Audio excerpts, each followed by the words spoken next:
હાચો સેવક દેવાયત પંડિત એક દેવલદેને ગોતવા જાય, મજવડીના ઢાળે પૂગે અને બાપુ રથનો ધરો ભાંગ્યો અને સેવકને કીધું કે આ ગામ કયું કે મજવડી, કે જાવ નહીં, આ ધરો હંતાઈ આવો.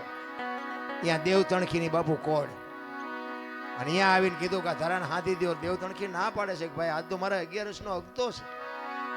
ઈ કે પણ દેવાયત પંડિતનો રથ છે, અમે એના 750 સેવક ભેગા છીએ, રથનો ધરો ભાંગ્યો છે. ઈ કે દેવાયત પંડિતનો હોય તો ભલે ને ગમે એનો હોય તો ભલે, આજ હું કોડ ન માંડું. ઈ કે પણ કાંઈ કરતા, ઈ કે તમારા ગુરુ જો આવીને કદાચ દેવાયત પંડિત આવીને ઘણ ઉપાડે તો કે હાથી દઉં, બાકી હું નહીં ઉપાડું. દેવાયત પંડિતને આવીને કીધું કે આવી રીતે એમ કે છે 11 હપ્તો છે ને હું નહીં હાથી દઉં.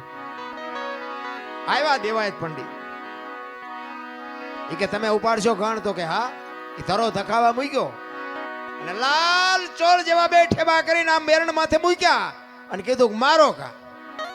એક ઘા માર્યો ને એરણ વહી ગઈ પતાળમાં અને પગ લાંબો કરીને ઘૂંટી માથે બે ઠેબા રાખીને દેવ તણકે કીધું મારો મારો મારો. વિચાર કરજો શું તમે નું ભજન કરવાના હતા ભલા. એક થકથકતા બાપુ ધરાને પગની ઘૂંટી ઉપર રાખી અને ઘણના ઘા કરી અને ઈ ધરો હાંધ્યો હોય છે. ઈ મહાપુરુષો કેવાય છે. ઈ 10, 20 કે 25 ઘા માર્યા, ધરો હંતાઈ ગયો, પણ દેવાયત પંડિતના હાથમાંથી ઘણ પડી ગયો કે આ મહાપુરુષ કોણ છે. દેવ તણખીને પૂછે છે કે આપ કોણ છો? ઈ કે હું તો આ ગામનો લુહાર છું, લોટા ટીપું. ઈ કે હું દેવાયત પંડિત તમારી સામે ઉભો છું, આ ઘૂંટી ઉપર રાખીને ધરો તમે હાંધ્યો. તમે લુહાર નહીં પણ કાંઈક તમે ઊંચી મૂર્તિ છો. પછી દેવ તણખી કે ઈ જે હોય પણ તમે કિનપા જાઓ છો? ઈ કે દેવલદેને ગોતવા. ઈ કે સરનામું છે? ઈ કે સરનામું ને તો કે ક્યાં ગોતવા જાય છે? વિચાર તો કરો, દેવાયત પંડિતને પરસ્યો વાળી દીધો. આજની વાતું તેદી એને કરી.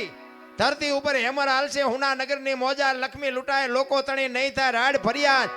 બાપુ કાંઈક વાતું કરી. બાપનું કીધું બેટા નહીં કરે, ઘરે ઘરે લાજુ નહીં કાઢે, કાંઈક બાપુ દીકરાનું કીધું કઈ બાપ નહીં કરે, બાપનું કીધું દીકરી નહીં કરે, ફેશન ને બેસન ને પાણી પડી કે પાણી વેસાય ને કાંઈક દેવાયત પંડિતે વાત કરી. આજની હજારો વર્ષ પહેલા ઈ દેવાયત પંડિતને દેવ તણખીએ પરસ્યો વાળી દીધો. તો દેવ તણખી કેવો હોય છે? ઈ કે દેવલદેને તમે લઈ આવ્યા ત્યારે તમે કાંઈ કીધું તું? તો કે હા. કે હું કીધું તું? ઈ કે શંકા નહીં જાય, શંકા જ્યાં સુધી નહીં જાય ત્યાં સુધી હું તમારી રહીશ, અને શંકા જાય તેથી હું તમારી નહીં હોય. તો કે શંકા ગઈ હતી? તો કે હા. તો કે હવે હું ગોતવા નીકળ્યા છો? અરે મારા રામ દેવાયત પંડિત બાપુ ધ્રુજી ગયો કરે આ મહાપુરુષ અને દેવ તણખીના ઘરેથી બાપુ દેવલદેને બહાર કાઢ્યા. તો કયો પુરુષ છે? શું આપણે વાત કરી ભલામણા ભજનની? ભજન તો ઉગે પણ વાવતા નથી આવડતું. ખારા પાટમાં વાવો તો બાપુ ગાંડા બાવળિયા ન ઉગે. કારણ કે તમારે અને મારે કાંઈક મેળવવું છે પણ ગુમાવવું નથી, એમ નામ મળે નહીં. 92 લાખ માળવાનો ધણી ભરથરી છે ને, જોજો વિચાર કરજો કે પિંગળાનો એક ઇતિહાસ એવો છે કે અશ્વપાળ પાસે રાતે ગઈ હતી અને ભરથરી આ જોઈ ગયો ને આમ થયું ને તેમ થયું ને આવી બધી વાતો છે. એ વાત ખોટી છે એવું મારો દાવો નથી, પણ હું તમને એક વાત કહું કે 92 લાખ માળવાનો ધણી હોય એનું બૈરું આવું જેવું તેવું હોય? એવું હોય જ નહીં.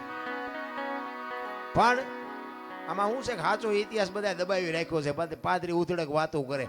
આ રામાયણમાં છે ને, રામાયણમાં તે બાપુ કેટલી ઊંધી વાતો ચિતરી નાખીશ.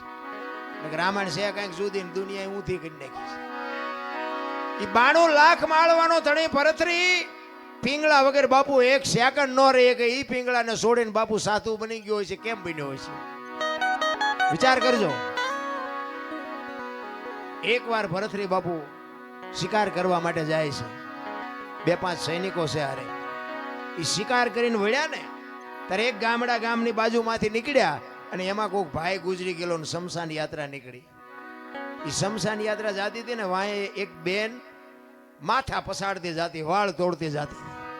એટલે ભરથરીને એમ થયું, એના સૈનિકોને પૂછે છે કે આ શમશાનમાં બેન બૈરા કોઈ દી ન જાય પણ આ બેન કેમ હાલી જાય છે? વાંહે એનો આ ગુજરી ગયો એનો ભાઈ છે, એનો ઘરવાળો હશે, એનો દીકરો હશે, શું હશે?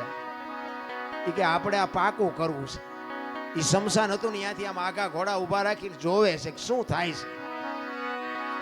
એ લાકડા બાકડા ગોઠવીને ભાઈને ગોઠવી દીધો અને બેન બધાને કગરે છે કે મને જવા દ્યો, હવે મારું સત્તર વયું ગયું, મારે આ દુનિયામાં જીવીને હવે શું કામ છે.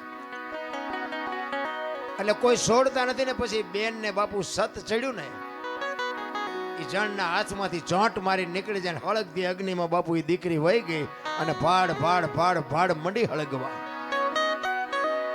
એ દીકરી હળગ દીધી પણ ભરતરી ઘોડા ઉપર બેઠો બેઠો પાણાની મૂર્તિ જેવો થઈ ગયો કે આહા, જીવતા જીવ આ દીકરી હળગી ગયા, કેટલો પ્રેમ હશે. ને એક ભાઈને પૂછ્યું કે આ ગુજરી ગયું કોણ હતું? એ કે બેન જે હળગી ગયા ને એના ઘરવાળા હતા. ભરતરીને વિચાર થાય કે આહા, પતિ પત્નીનો કેટલો પ્રેમ, જીવતા પોતાનું દેહનું બલિદાન કરવું, આ કેવડી મોટી વાત. એને બાપુ ક્યાંય હક નથી ભરતરીને. ઘરે આવ્યો, ઘરે આવીને બાપુ આમ સોફા ઉપર બેહી, હિંડોળા ઉપર બેહી અને વિચાર કરે છે. પિંગળા પૂછે છે કેમ આજ કઈ બોલતા નથી, પાણી લઈ આવું, ચા લઈ આવું, જમવા લઈ આવું? એ કે પિંગળા આજ મેં એક સપનું એવું જોયું ને, એક ચિત્ર એવું જોયું કે મારું મગજ હજી કામ નથી કરતું. પિંગળા કહે છે કે એવું શું તમે જોઈને આવ્યા છો કે તમને હક નથી, તમે તો રાજા છો. એ કે વાત હાજી, પણ એક ગામની બાજુમાંથી અમે નીકળ્યા ને એ એક ભાઈ ગુજરી ગયા હતા અને એના ઘરવાળા એની પત્ની હતી ને એ ભાઈને હળગાવ્યો ને હળગતી અગ્નિમાં બાપુ એ દીકરી ભડ ભડ ભડ હળગી ગઈ. હું તો જોઈ રહ્યો, મને હજી મારા હૃદયમાં બાપુ ચેન નથી પડતું. અને પછી પિંગળા કહે છે કે અગ્નિ મૂકી હતી કે એની હાથે પ્રગટ થઈ હતી? કે ના, અગ્નિ તો મૂકી હતી. તો એ તો ત્રીજા નંબરનો પ્રેમ કહેવાય, એમાં શું મોટી વાત હતી. જોજો ઇતિહાસ એમ નામ ન બને. ઈ અગ્નિ જો મૂકી હોય તો ઈ ત્રીજા નંબરનો પ્રેમ કહેવાય. અને ભરતરી વિચાર કરે તો હારો બીજા નંબરનો કેવો હોય છે, પહેલા નંબરનો કેવો હોય છે? એ પિંગળાને કહે છે કે તો મને આ તમે મને ખુલાસો તો કરો, આ બીજા નંબરનો પ્રેમ કોને કહેવાય, ત્રીજા નંબરનો કોને કહેવાય? ત્યારે એમ કહે છે કે અગ્નિ આપીને ત્રીજા નંબરનો છે અને જમણા પગના અંગૂઠેથી એની હાથે પ્રગટ થાય ને એ બીજા નંબરનો છે. તો કે પહેલા નંબરનો?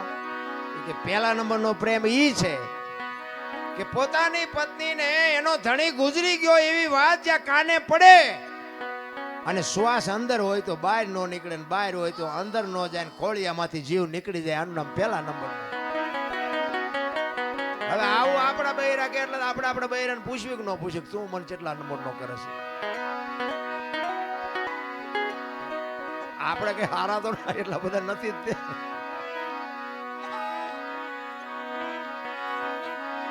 એટલે ભરતરી કહે છે પિંગળાને, પિંગળા તું મને કેવો પ્રેમ કરે છે, પહેલા નંબરનો, બીજા નંબરનો, ત્રીજા નંબરનો? એટલે સ્વાભાવિક છે આપણું બૈરું પહેલા નંબરનો કરતું હોય, ત્રીજા નંબરનો, પણ એ તો એમ જ કે પહેલા નંબરનો કરું છું. એ તો કઈ એવું જ ન કે હું ત્રીજા નંબરનો કરું છું.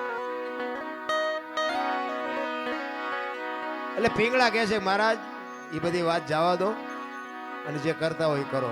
એ કે ના, બીજું કઈ નહીં, ખાલી હું તને પૂછું છું તું મને પ્રેમ કેવો કરે છે?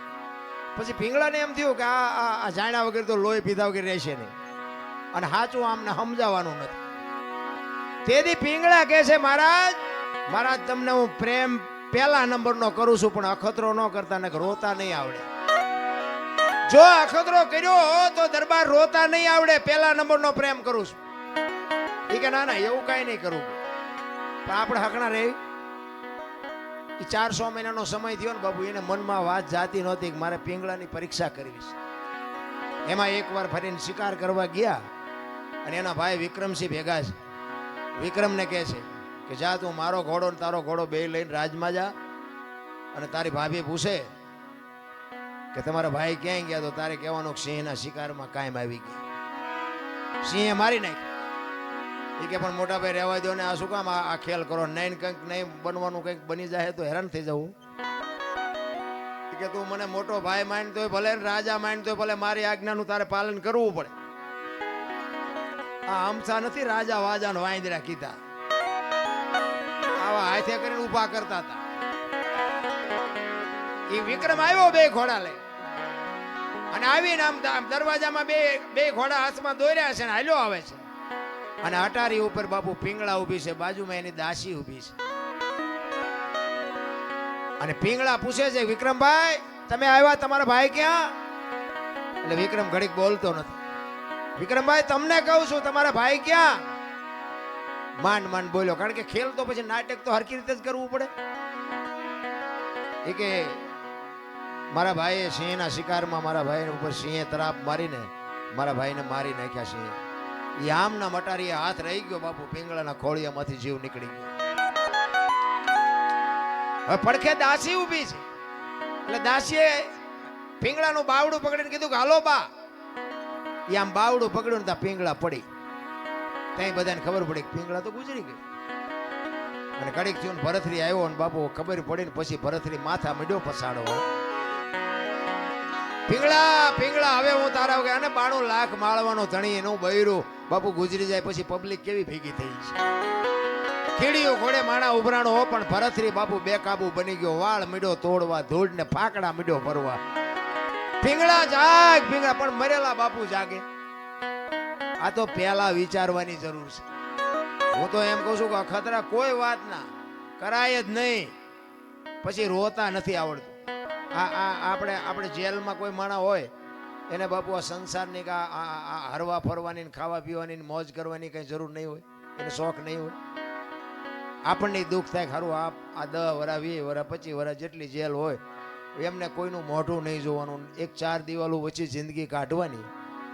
પણ બાપુ એવું પગલું ક્યારેક ક્રોધ માણસને ચડી જાય ને પગલું ભરી લે ને પછી પસ્તાવાનો વારો આવે. એક ભાઈને બાપુ વેચ જમીન હાટું હગો ભાઈ હગા ભાઈને મારી નાખે. એક જાય ઉપર ને એક જાય જેલમાં. એટલે જ સંતોએ કીધું કે ધરતી રાજા રામની કોઈની પૂરી કરી નહીં આશ, આની માથે કંઈક રાણા રમી ગયા ને કંઈક વિયાઈ ગયા નિરાશ. પછી જેલમાં પૂર્યો એની આપણે ખબર કાઢવા જાય ને તો એ શું કે ખબર, એ કે ઓલું પોસાવી ગયું જાય ભલે જાય પણ મને આમાં જ બારો કઢાવો.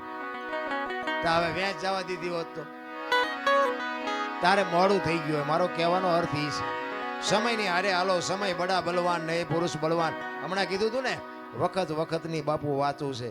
અર્જુન જેવો બાણા વળી બાપુ આમ ગાંડીવની પણસ પકડીને સૂટી મૂકે ને કુરુક્ષેત્રના મેદાનના પડ ધ્રુજે, અને ભીષ્મની સામે બાપુ ઈ ઉભો રહે, બીજાની તાકાત નહીં. અને એ શિખંડીને આગળ રાખ્યો ને કે ભીષ્મની સામે ઉભું રહેવું. એટલે ઈ અર્જુન બાપુ હસ્તિનાપુરથી દ્વારકા જાતો તો લૂંટાઈ ગયો, સમય વિયો ગયો. એમ સમયની બલિહારી છે. સમય હારે હાલો, વર્તમાનમાં જીવો બાપુ. ભૂતકાળને ભવિષ્યકાળને સંભાળવાની જરૂર જ નથી. ભરથરી માથા મીડો પસાડવા, પિંગળા હું તારા વગર નહીં રહી શકું, પિંગળા હું તારા વગર નહીં રહી શકું. અને ગુરુ મહારાજને ખબર પડી. ગુરુ મહારાજ આવ્યા, ગુરુ મહારાજના પગમાં પડીને ભરથરી કરે છે, બાપુ બાપુ આને કંઈક કરો, બાપુ આને હજીવન કરો, બાપુ આને હજીવન કરો. ગુરુ મહારાજ કે આ તમે જ ઊભું કર્યું છે ને હવે તમે મને કહો છો ઊભો કરો આને. આ કરવાની જરૂર શું હતી? એ કે બાપુ તમારા પગ પકડું, મારી ભૂલ થઈ જાય, મારું આમ થઈ ગયું, મારું આમ થઈ ગયું. એ કે ભાઈ મરેલા જીવતા થાય તો માણાની આ લાઈનો લાગે. મારી એવી થોડી તાકાત હોય કે મરેલા હું જીવતા કરી શકું. એમ કરતા કરતા શમશાન યાત્રા તૈયાર થઈ અને માણસો બધા શમશાને જવા માંડ્યા. શમશાન યાત્રા હાલીને બાપુ ભરથરી વાંહે ગાંડો પાગલ થઈ ગયો. ગુરુ મહારાજની આંખમાં આહુડા મીડ્યા પડવા કે હવે આ ભરથરીને મારે કેમ કાબુ કરવું. ઈ કે પાગલ થઈ જાય ને તો આખો 92 લાખ માળવો નોથારો થઈ જાય કે આ 92 લાખ માળવાને કોણ હાચવશે. એમ કરતા કરતા શમશાનમાં ગયા. એ લાકડા ગોઠવા ને પિંગળાને માથે ગોઠવી અને બાપુ ભરથરી ગાંડો તૂર થયો. અને એમાં કુદરતને વાત રાખવીને એક ગુંદકાનો આત્મો આમ જાતો હતો અને સદગુરુ મહારાજ એના ભજનના બળથી આમ જોઈ ગયા કે આત્મો હારો નથી, પણ આ ભરથરીને કાબુ કરવા માટે જો આ પિંગળામાં નાખું પિંગળા બેઠી થાય ને તો ભરથરી બાપુ ઠેકાણે આવી જાય. એ ગુંદકાનો આત્મો બાપુ પકડી અને પિંગળાના ખોળિયામાં નાખ્યો અને પિંગળા બેઠી થઈ. ભરથરી ભાનમાં આવી ગયો, પણ અસલ પિંગળા બાપુ મરી જઈ. એ પછી ઘોડેસવારનો ને અશ્વપાલનો ને એ બધો ઇતિહાસ છે ને એ પછીનો છે. બાકી 92 લાખ માળવાનું બૈરું બાપુ એવું ન હોય જેવું તેવું. કહેવાનો મારો અર્થ કે જે સત્ય છે ને એને છુપાવ્યું છે કઈ. આ રામાયણ છે, રામાયણ તમે જો ઘણા બધા એમ કે લંકા હનુમાનજી હળગાવી. હું એમ કહું હનુમાનજી હળગાવી જ નથી. લ્યો બોલો, લંકા વાળાએ જ હળગાવી છે, હનુમાનજી હળગાવી? દિવાળી કોને મૂકી હતી? તા ઓલો બચવા હાટું માણા ભાગા ભાગ આપણને કોઈ હળગાવે ભાગા ભાગ ન કર્યું. ગોદડા એમને જ વીટાડ્યા હતા, તેલ એમને રેડ્યું હતું, દિવાળી એમને મૂકી હતી. હનુમાનજી તો બચવા હાટું ભાગ્યા. હવે ગોદડા હળગતા વેરાણા લંકા હળગી, એમાં હનુમાનનો વાંક શું? હનુમાનજી લંકા હળગાવી, હનુમાનજી હળગાવી જ નથી. અને આખી દુનિયાને ખબર છે પાકું કોઈ કરતું જ નથી. બીજી વાત તમને કરું કે સીતાજી જનક મહારાજની દીકરી મિથિલા નરેશ હવે શિવ ધનુષનું ઘોડો ઘોડો કરીને ફરતા હતા. અને પછી જનક મહારાજ જોઈ ગયા કે હવે આ શિવ ધનુષને મારી દીકરી જો ઘોડો ઘોડો કરીને ફરતી હોય તો આના મૂર્તિયા હાટું શું? આના માટે મૂર્તિઓ મારે કેવું ગોતું? એટલે પછી સંયમવર રચવાનું નક્કી કર્યું કે આ ધનુષને જે ભાંગે એને મારી દીકરી વરમાળા પહેરાવે. હવે ઈ સંયમવર રચ્યો ને એમાં કે રાવણ હતો એવું કહે છે. હાચું ખોટું મારો રામ જાણે હો. ઈ રાવણ થી કે ચોખા જેટલું ધનુષ હેલ્યું નહોતું. હવે એનેથી ચોખા જેટલું ધનુષ નું હેલ્યું તો વનમાંથી સીતાજીને આખે આખા ઉપાડી ગયો. આનું શું કારણ? આખે આખા સીતાજી ઉપડે. સીતાજી ઘોડો ઘોડો કરીને ફરતા હતા. ઈવડું એ ધનુષ રાવણ હલાવી ન હોય. અને વનમાંથી જેથી લક્ષ્મણ રેખા ઓળંગી ગયા અને સીતાજી આખે આખા ઉપાડી ગયો. આપણને માયનામાં આવે. પણ આમાં એક વાત પડી છે.